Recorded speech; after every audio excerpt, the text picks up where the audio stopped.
I sat at the kitchen table that evening. The light overhead flickered slightly. Mom stood at the stove, her back to me. My brother leaned against the counter, arms folded. They had been talking.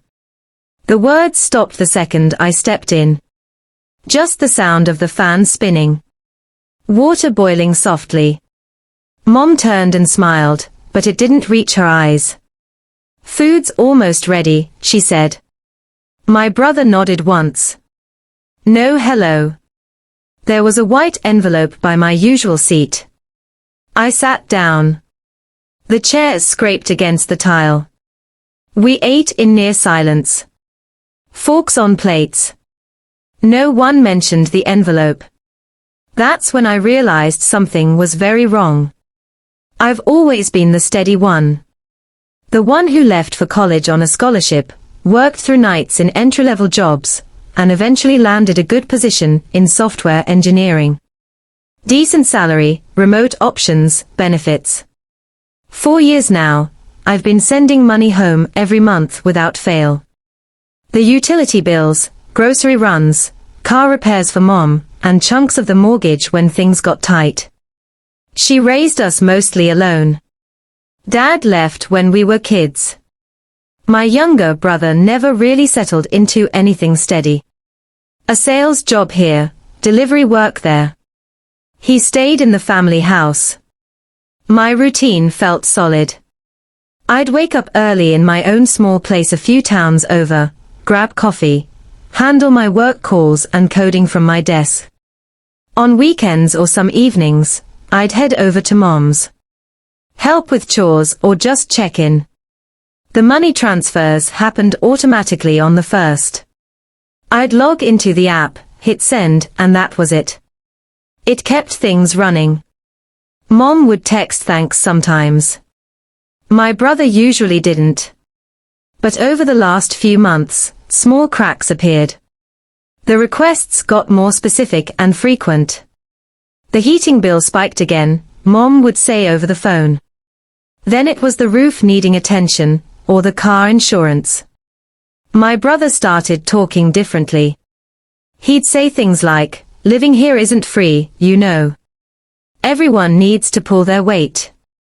Pull their weight. As if the transfers I sent weren't already covering most of the household.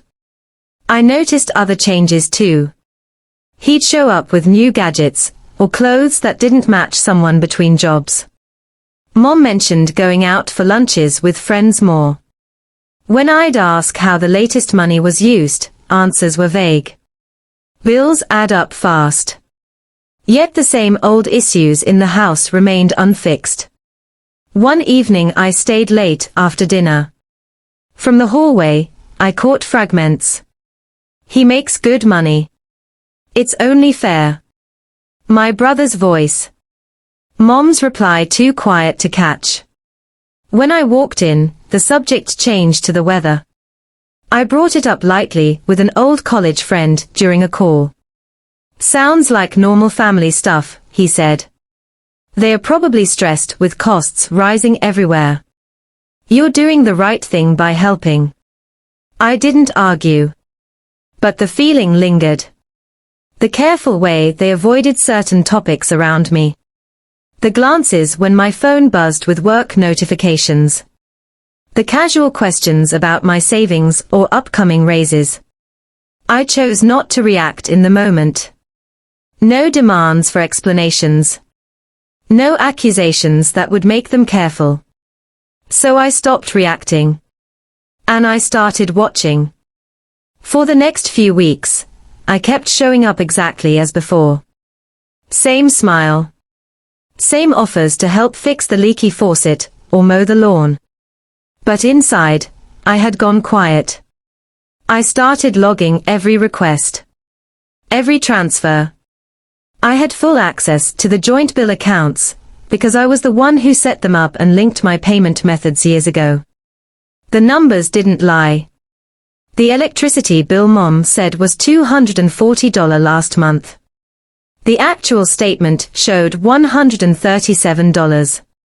The urgent car repair, for $850. Only $320 was paid to the mechanic. The rest disappeared into cash withdrawals and transfers to my brother's Venmo and Cash App. I watched my brother drive up one afternoon in a used, but nice SUV. Got a good deal, he said when I asked. He paid $9,000 down in cash. Where did that cash come from? Mom started dropping hints about bigger problems. The house is getting old. The roof might need replacing soon. Doctor says my blood pressure is high again, stress from money. She never asked directly for more, not yet. But the pressure was building. Then came the evening that changed everything. I got to the house around 6:30 p.m. My brother's car was already there. I parked and walked toward the back door like always, but I heard their voices through the open kitchen window. Instead of announcing myself, I stayed out of sight near the side of the house. My phone was in my hand. I opened the voice recorder and hit start. Mom's voice was low but clear. We can't keep asking for small amounts. It's time to go for the big one. $200,000. We tell him the bank is threatening to call in the mortgage, or that we need it for major medical bills. He'll pay it if we frame it right. My brother answered immediately. He makes good money. Over 6 figures. He's been our safety net for years. Once we get the $200K, I clear my debts, put a big down payment on that garage I want to buy, and we renovate the house properly. Maybe even take a family trip. He can afford it. Mom chuckled softly, the sound making my stomach turn. He's always been the responsible one. The giver. If he pushes back, I'll cry. Mention how I sacrificed everything after your father left. He hates seeing me upset. They continued for another 7 minutes. Talking about my salary, speculating on my savings account, laughing about how I never asked for receipts. My brother called me the family bank at one point. Mom didn't correct him. I stood there in the shadows until they changed the subject. Then I walked around to the front, made normal noise, and entered the house like nothing happened. Later that night in my apartment, I played the recording. I listened to it once, then saved it.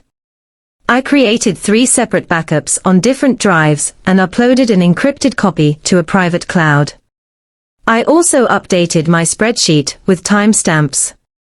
Over $41,000 diverted in 22 months. Not for bills. For their lifestyle. The betrayal sat heavy in my chest, but I didn't cry or scream. I just felt a strange calm settle over me. I finally understood exactly who they were and what this family had become. I knew I wouldn't confront them that night, or the next week. Confronting them would have ruined everything. I didn't sleep much that night. The recording played on loop in my head, but I stayed focused. The next morning, I transferred all the evidence to 3 separate encrypted drives. One stayed with me, one went into a safety deposit box at my bank, and one I mailed to a trusted friend in another state with instructions not to open it unless something happened to me. I also uploaded an encrypted version to a secure cloud service that required 2-factor authentication and a long passphrase. Then I made the call I had been thinking about for days. I found a lawyer who specialized in family financial disputes through a recommendation from a colleague. We met in his office 2 days later. I played him the full recording. I showed him my spreadsheet of transfers versus actual bills. He listened carefully, took notes, and didn't interrupt much. "This is textbook financial exploitation," he said calmly. "You're not legally obligated to give them anything. The house is in your mother's name, correct? Good. We can help you separate your finances cleanly. If they try to pressure you with medical claims, we'll demand documentation. Most importantly, we'll prepare documents So you can stop all automatic transfers immediately and redirect any legitimate household bills directly to the providers if you choose to. I asked him about moving assets and protecting my savings. He helped me set up a new individual account and advised on how to handle the upcoming demand without creating a paper trail that could be twisted later. Everything was documented. Everything was protected. Over the next 10 days, I worked quietly. I changed my direct deposit. I cancelled several payment links I had set up years ago. I paid off the remaining legitimate bills for the house directly, the mortgage, electricity, water, and property tax, clearing them for the next 6 months. Not out of obligation, but to make sure Mom wasn't left in immediate hardship once everything broke. My brother would get nothing more from me. Meanwhile, life at their house continued as if nothing had changed. Mom called me twice that week, her voice sweet. We should have a proper family dinner soon. There are some things we need to discuss about the future. My brother texted me memes and casually mentioned how expensive everything was getting. They had no idea I knew. I accepted the dinner invitation for the following Saturday. I even sounded normal on the phone. Sure, I'll bring dessert, I said. Inside, I had already accepted a remote contract position with a company based in Portugal. The paperwork was almost done. My notice at my current job would go in right after this weekend. I had found a small apartment in Lisbon and started the visa process. My flight was tentatively booked for 3 weeks later. They knew none of this. By Friday, the lawyer had prepared a formal letter to be delivered after our meeting, clearly stating that all financial support was ending and why. I carried a small digital recorder in my pocket, just like the one I used that night by the window. My new bank cards were active. My important documents were packed in a box in my trunk. Saturday morning came. I woke up early, made coffee, and sat quietly for a long time. Everything was in place. The evidence. The protections. The exit plan. I drove to the house at the usual time, parking in my regular spot. Mom's car and my brother's new SUV were both there. I walked up to the front door carrying a box of pastries. Through the window I could see them moving around inside, setting the table, talking casually. They looked relaxed. Confident. Like this was just another weekend, where they would gently push the responsible one a little further. They thought it was just another day. It wasn't. I walked in and set the pastries on the counter. Mom hugged me a little tighter than usual. You look tired, she said. My brother gave me a nod from the living room. Good timing. We were just talking about you. Dinner started normal. Roast chicken, rice, the usual. We talked about my work, the weather, nothing important. Then Mom put her fork down halfway through the meal. Sweetheart, we need to have a serious conversation. The house, it's in real trouble. The bank is threatening foreclosure if we don't pay a large lump sum. $200,000. We've been carrying this burden alone for too long. It's time for you to step up as part of this family. My brother leaned forward. Yeah, man. You should have been paying rent here anyway. Everyone pulls their weight. This $200K would clear everything, secure the house for all of us. Maybe even put your name on the deed later if you want. I took a slow sip of water. Then I reached into my pocket, pulled out my phone, and pressed play. Their voices filled the room. Clear. Unmistakable. The conversation from that night by the window. Every word. He's always been the responsible one, the family bank. $200,000, he'll pay if we frame it right. Mom's face went pale. My brother froze mid-bite. I stopped the recording. I've known for weeks, I said quietly. I have the full recording, 3 backups, and a detailed spreadsheet. $41,000 diverted over 22 months. Not for bills. For cars, gadgets, lunches. I also have a lawyer who has reviewed everything. I placed the formal letter on the table. This is from him. It states that all financial support ends today. No more transfers. No more requests. I've already paid the legitimate bills directly for the next 6 months, mortgage, electricity, water, taxes. After that, you handle it. My brother started to speak, voice rising, but I raised my hand calmly. Don't. There's a copy of the recording with my lawyer, in a safety deposit box, and with a trusted friend. Any harassment, any attempts to damage my credit or reputation, any false medical or emergency claims, and we'll pursue legal action for financial exploitation. I've protected myself completely. The silence that followed was heavy. I'm also moving abroad in 2 weeks. Portugal.